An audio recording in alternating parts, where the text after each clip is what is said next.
L'affaire Navalny, c'est comme une plongée dans un polar au relent de guerre froide. Un opposant russe en soins intensifs après avoir bu quelques gorgées de thé et tous les regards se tournent vers le Kremlin, sommé de dire la vérité. Nous n'avons rien à cacher. Je rappellerai une fois de plus que dès qu'Alexeï Navalny s'est senti mal à bord de son vol, des mesures immédiates ont été prises.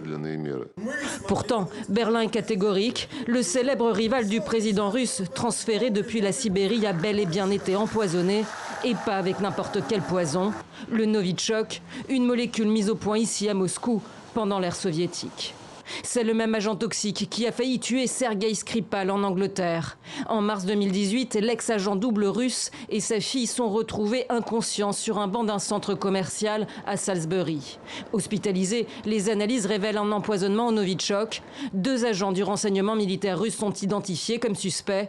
Pour Londres, Skripal paye alors les services rendus au renseignement britannique. Des accusations balayées d'un revers de la main par le président russe. C'est une approche politisée et russophobe. S'il n'y avait pas eu Skripal, les Occidentaux auraient imaginé autre chose. L'objectif est simple, freiner le développement de la Russie. Le complot anti-russe serait selon Moscou aussi à l'origine de la longue agonie et de la mort d'Alexandre Litvinenko en 2006 sur le sol britannique encore une fois. Cet ex-agent des services secrets russes et opposant au Kremlin en exil aurait été empoisonné au polonium-210, une substance radioactive très toxique produite elle aussi en Russie après avoir bu du thé.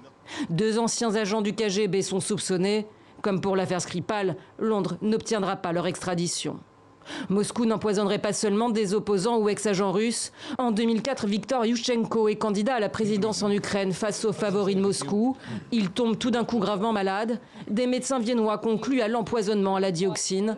Le chef d'État ukrainien survit, mais il est à jamais défiguré. Le poison, une arme utilisée depuis la nuit des temps, serait-il aussi devenu une signature de la Russie de Vladimir Poutine ?